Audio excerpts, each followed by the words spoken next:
आकाशवाणी से पेश है खबरनामा।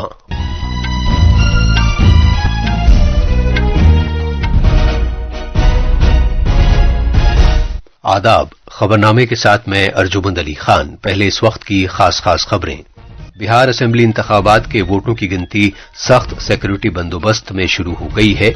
उम्मीद है कि रुझानात सुबह 10 बजे से मिलना शुरू हो जाएंगे। 7 रियासतों में फैले हुए 8 असेंबली हलकों के जिमनी चुनाव के वोटों की गिनती भी की जा रही है। कलकत्ता हाईकोर्ट ने भारत बांग्लादेश सरहद पर बाड़ लगाने के मामले पर मगरबी बंगाल सरकार से हलफनामा तलब किया है।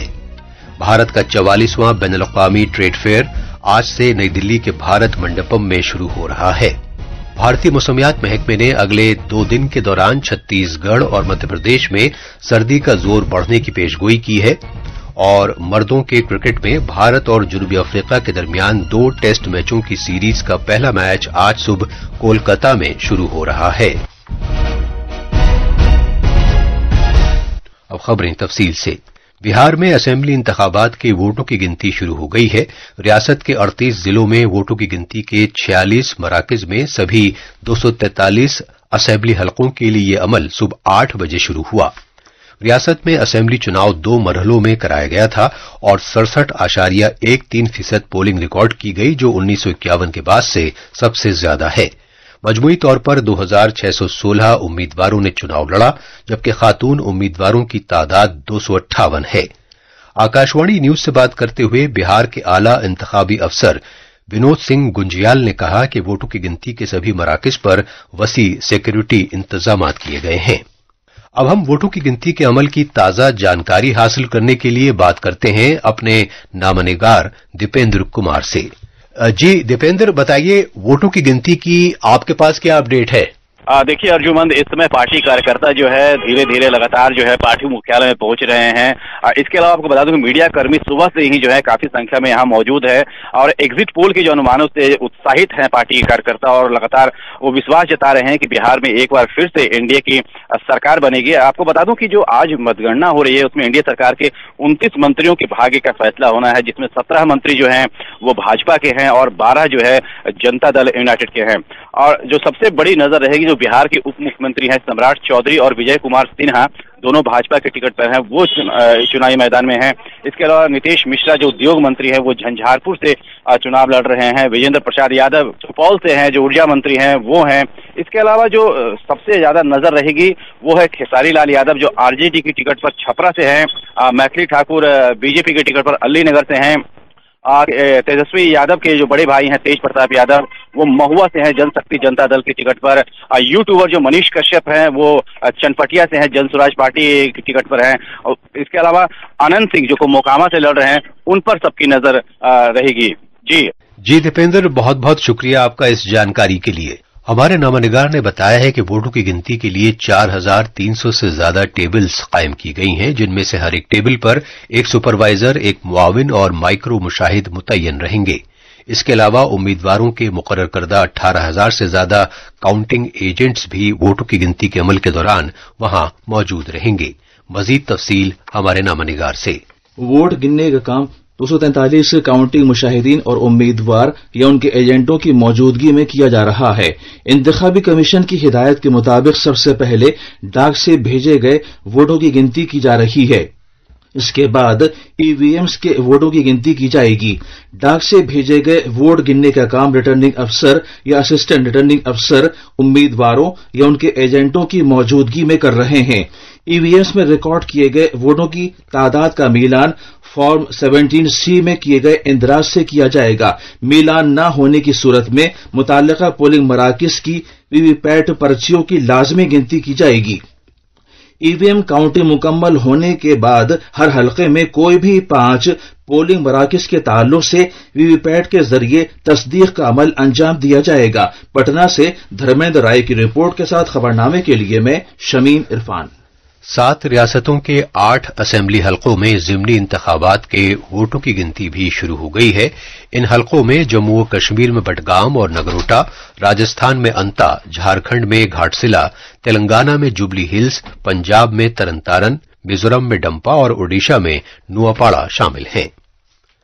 सदर जमहूरिया द्रौपदी मुर्मू ने कहा है कि भारत 2047 तक विकसित भारत बनने के लिए यकसर तब्दीली से गुजर रहा है और उन्होंने मजीद कहा कि तरक्की के सफर में भारतीय बिरादरी भी अहमियत की हामिल है। कल बोत्सवाना में भारतीय बिरादरी से खिताब करते हुए उन्होंने कहा कि उनकी हुसूलियाबियों पर भारत को फख्र है और उनकी कामयाबी भारत की साख बढ़ाती है। उन्होंने भारतीय बिरादरी पर भारत बोत्सवाना ताल्लुकात के सिलसिले में ताउन जारी रखने पर जोर दिया। उन्होंने दोनों मुल्कों के दरमियान दोस्ती के एक मजबूत पुल भारतीय बिरादरी से मुलाकात की और बोत्सवाना की इक्तिसादी तरक्की और रोजगार के मौके पैदा करने में उनके ताउन पर वहां आबाद भारतीय बिरादरी के 10,000 अफराद की सताइश की। भारत और बोत्सवाना के बीच मैत्री के जीवंत सेतु है। यहाँ लगभग 10,000 भारतीय विभिन्न क्षेत्र जैसे कि शिक्षा, स्वास्थ्य, लेखा, व्यापार और उद्योग में सक्रिय हैं। आपकी मेहनत, ईमानदारी और समर्थन ने आपको बोत्सवाना समाज में सम्मान और स्नेह दिलाया है। साथ ही अपने स्थानीय रोजगार और कौशल विकास में भी महत्वपूर्ण भूमिका निभाए हैं। कलकत्ता हाईकोर्ट ने भारत बांग्लादेश सरहद पर बाड़ लगाने के मामले पर मगरबी बंगाल सरकार से हलफनामा तलब किया है। अदालत में मफाद आमा की एक उज़रदारी दाखिल की गई थी जिसमें बांग्लादेश सरहद से मुत्तसिल खुले सरहदी इलाकों में खारदार तार लगाए जाने की मांग की गई है। मगरबी बंगाल में भारत की तकरीबन 2,216 किलोमीटर की सरहद बांग्लादेश से मुत्तसिल है। कई इलाकों में कोई बाढ़ नहीं है जहां से दरअंदाजी और स्मगलिंग होने की इत्तलात सामने आई हैं। ये खबरनामा आकाशवाणी से नशर किया जा रहा है। वजीर आजम नरेंद्र मोदी ने साबिक वजीर आजम पंडित जवाहर लाल नेहरू को उनके यौम पैदाइश पर खराज अकीदत पेश किया है। सोशल मीडिया की एक पोस्ट पर वजीर आजम ने मुल्क के पहले वजीर आजम को खराज अकीदत पेश किया। पंडित नेहरू की पैदाइश 14 नवंबर 1889 में इलाहाबाद में हुई थी। नायब सदर जमहूरिया सीपी राधाकृष्णन आज विशाखापट्टनम में भारतीय सनअतों की कॉन्फेडरेशन की शराकतदारी से मुताल्लिक 30वीं समिट का इफ्तिताह करेंगे। इस समिट में आलमी कारोबारी शराकतदारियों और भारत की इक्तिसादी तरक्की को फरोग देने पर तवज्जो मरकूज की जाएगी। सनअत और अंदरून मुल्क तिजारत के फरोग के महकमे और आंध्र प्रदेश हुकूमत के साथ इश्तराक में CII की जानिब से इस 2 रोजा समिट का इनेकाद किया जा रहा है। पेश है एक रिपोर्ट। नायब सदर जमहूरिया सीपी राधाकृष्णन इस समिट का आगाज करेंगे और कॉमर्स के मरकजी वजीर पीयूष गोयल के आंध्र प्रदेश पवेलियन के इफ्तिताह में शामिल होने और कलीदी खिताब करने का इम्कान है। इस समिट का मौजू है तरक्की में शराकतदार विकसित भारत 2047 के लिए भारत का नक्शे राह। इस समिट का मकसद माहौल के लिए साजगार तवानी, IT, इलेक्ट्रॉनिक्स, ऑटोमोबाइल, खला, दिफा और सियाहत में सरमायाकारी को रागिब करना है। रियासती हुकूमत ने विशाखापट्टनम को भारत के मशरकी साहिल के आलमी तिजारत की एक अहम राह के तौर पर पेश किया है। इस समिट में 100 से ज्यादा गैर मुल्की मंदूबीन की शिरकत का इम्कान है। इसमें सिंगापुर और विजयवाड़ा के दरमियान बराह रास्त परवाजों समेत मुख्तलिफ मुआहिदों का भी इम्कान है, जिससे आंध्र प्रदेश में तरक्की को फरोग हासिल होगा और रोजगार के इम्कानात बढ़ेंगे। विशाखापट्टनम से अल्लू मुरली की रिपोर्ट के साथ खबरनामे के लिए मैं असदुल्ला। नायब सदर जमहूरिया सीपी राधाकृष्णन आज नई दिल्ली के विज्ञान भवन में भारतीय टेली मवासलाती सर्विस की डायमंड जुबली तकरीबात में शिरकत करेंगे। भारतीय टेली मवासलाती सर्विस के 60 बरस होने के मौके पर इस तकरीब का एहतमाम किया जा रहा है और इसमें भारतीय टेली मवासलाती शोबे की तरक्की में इस सर्विस के ताउन को उजागर किया जाएगा। सियाहत और सकाफत के मरकजी वजीर गजेंद्र सिंह शेखावत आज गैंगटॉक में शुमाल मशरकी खित्ते के लिए 13वें बैनुल-अक़वामी टूरिज्म मार्ट का इफ्तिताह करेंगे। इस मौके पर मेजबान रियासत सिक्किम के वजीर आला प्रेम सिंह तमांग, अरुणाचल प्रदेश के वजीर आला पेमा खांडू और शुमाल मशरकी रियासतों के वज़राए सियाहत मौजूद रहेंगे। बैनुल-अक़वामी टूरिज्म मार्ट का मकसद मुल्क और बैरून मुल्क इदारों और लोगों के लिए शुमाल मशरकी खित्ते के सियाहती इम्कानात को उजागर करना है। भारत का 44वां बैनुल-अक़वामी ट्रेड फेयर आज नई दिल्ली में भारत मंडपम में शुरू हो रहा है। कॉमर्स और सनअतों के वजीर ममलकत जितिन प्रसाद इसका इफ्तिताह करेंगे। इस साल के ट्रेड फेयर का खास मौजू है एक भारत श्रेष्ठ भारत। हमारे नवानिगार ने बताया है कि उत्तर प्रदेश, राजस्थान, महाराष्ट्र और बिहार इस बैनुल-अक़वामी ट्रेड फेयर के लिए शराकतदार रियासतें हैं, जबकि झारखंड खुसूसी तवज्जो वाली रियासत है। मजीद तफसील हमारे नामानिगार से। इस 14 रोजा ट्रेड फेयर में 12 ममालिक शिरकत कर रहे हैं। इनमें यूएई, चीन, ईरान, जनूबी कोरिया और मिस्र शामिल हैं।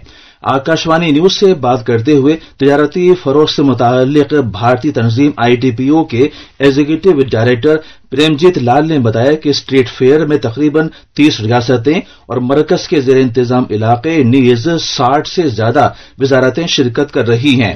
उन्होंने ये भी कहा कि इसमें 3,500 नुमाइशकारों के हिस्सा लेने की उम्मीद है।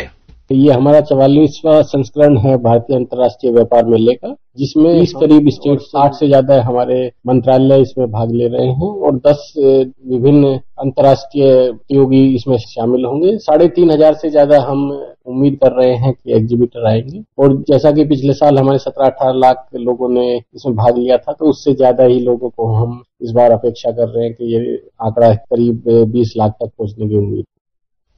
इस ट्रेड फेयर के शुरू के 5 दिन कारोबारी जुमरे के अफराद के लिए मखसूस रहेंगे, जबकि आम लोगों के लिए इसे 19 तारीख से खोला जाएगा। कारोबारी दिनों के दौरान ट्रेड फेयर का टिकट 500 रुपए का होगा, जबकि आम दिनों में बालिगों के लिए टिकट की कीमत 80 रुपए और बच्चों के लिए 40 रुपए होगी। छुट्टियों वाले दिन और खत्म हफ्ता पर टिकट बालिगों के लिए 150 रुपए का होगा, जबकि बच्चों के लिए 60 रुपए का होगा। बुजुर्ग शहरी और माजूर अफराद के लिए दाखिला मुफ्त रहेगा। दिल्ली से अमन यादव की रिपोर्ट के साथ खबरनामे के लिए मैं शमीम इरफान। पूरे मुल्क में वंदे मातरम के 150 साल मुकम्मल होने का जश्न मनाया जा रहा है और लोग फख्र और हुब्बुल वतनी के जज्बे से सरशार हैं। इस कौमी गीत ने एक दौर में लोगों में हुसूल आजादी के जज्बे को जिला बख्शी थी। आज हम इस कौमी गीत की साल भर चलने वाली तकरीबात पर एक रिपोर्ट पेश कर रहे हैं। सरकार ने कौमी गीत वंदे मातरम के 150 साल मुकम्मल होने के मौके पर इस महीने की 7 तारीख से पूरे मुल्क में 4 मरहलों वाली तकरीबात का आगाज किया है। इस सिलसिले में एक यादगारी डाक टिकट और सिक्का भी जारी किया गया। इसके अलावा नुमाइशों और फिल्मों का भी एहतमाम किया गया है, जिनमें बंकिम चंद्र चटर्जी के कलम से वंदे मातरम के सफर को उजागर किया गया है। पूरे साल मुख्तलिफ प्लेटफॉर्म्स पर खुसूसी प्रोग्राम और मौसीकी पर मबनी तकरीबात मुनक़िद की जाएंगी। इसके अलावा वंदे मातरम और हर घर तिरंगा मुहिम से मुल्क के लोग हुब्बुल वतनी के मुश्तरका जज्बे के तहत मुत्तहिद हो सकेंगे। शिवान की रिपोर्ट के साथ खबरनामे के लिए मैं असदुल्ला। भारतीय मौसमियात महकमे IMD ने आइंदा 2 रोज के लिए छत्तीसगढ़ और मध्य प्रदेश में दर्जा हरारत में कमी की पेशगोई की है। मौसमियात के महकमे ने आइंदा 2 से 3 रोज के दौरान मुल्क के शिमाल मशरक़ी हिस्से और उत्तर प्रदेश में हल्के से औसत कोहरा छाये रहने की भी पेशगोई की है। मर्दों के क्रिकेट में आज से कोलकाता के मशहूर ईडन गार्डन्स में भारत और जनूबी अफ्रीका के दरमियान पहला टेस्ट मैच शुरू होगा। यह मैच भारतीय वक्त के मुताबिक सुबह 9:30 बजे से खेला जाएगा। ये थी खबरें और अब अखबारात के आईने के साथ हैं असदुल्ला। शुक्रिया अर्जुमन। कौमी राजधानी दिल्ली से शाये होने वाले आज के बेशतर उर्दू अखबारों ने अलग अलग खबरों को शहसुर्खी बनाया है। रोजनामा इनकलाब, प्रताप और हिंदुस्तान एक्सप्रेस समेत आज के सभी अखबारों ने वजीर आजम नरेंद्र मोदी के दौरे तमिलनाडु की खबर को सफ़े अव्वल पर शाये करते हुए लिखा है कि वजीर आजम 19 नवंबर को तमिलनाडु का दौरा करेंगे और कोयम्बटूर में नामियाती काश्तकारी से मुताल्लिक कौमी कॉन्फ्रेंस से खिताब करेंगे। बिहार चुनाव के नतीजे आज। वोटों की गिनती के पेश नजर रियासत भर में वसी तर सिक्योरिटी के इंतजामात। इस खबर को सभी अखबारों ने सफ़े अव्वल पर जगह दी है। हुकूमत ने बीज मसौदा बिल 2025 किया तैयार, अवाम से तलब की गई तजावीज। इस खबर को रोजनामा प्रताप ने नुमाया किया है। और अब आखिर में खास खबरें एक बार फिर। बिहार असेंबली इंतखाबात के वोटों की गिनती सख्त सिक्योरिटी बंदोबस्त में शुरू हो गई है। उम्मीद है कि रुझानात सुबह 10 बजे से मिलना शुरू हो जाएंगे। 7 रियासतों में फैले हुए 8 असेंबली हलकों के जिमनी चुनाव के वोटों की गिनती भी की जा रही है। कलकत्ता हाई कोर्ट ने भारत बांग्लादेश सरहद पर बाड़ लगाने के मामले पर मगरबी बंगाल सरकार से हलफनामा तलब किया है। भारत का 44वां बैनुल-अक़वामी ट्रेड फेयर आज से नई दिल्ली के भारत मंडपम में शुरू हो रहा है। भारतीय मौसमियात महकमे ने अगले 2 दिन के दौरान छत्तीसगढ़ और मध्य प्रदेश में सर्दी का जोर बढ़ने की पेशगोई की है। और मर्दों के क्रिकेट में भारत और जनूबी अफ्रीका के दरमियान 2 टेस्ट मैचों की सीरीज का पहला मैच आज सुबह कोलकाता में शुरू हो रहा है। इसके साथ ही खबरनामा खत्म हुआ।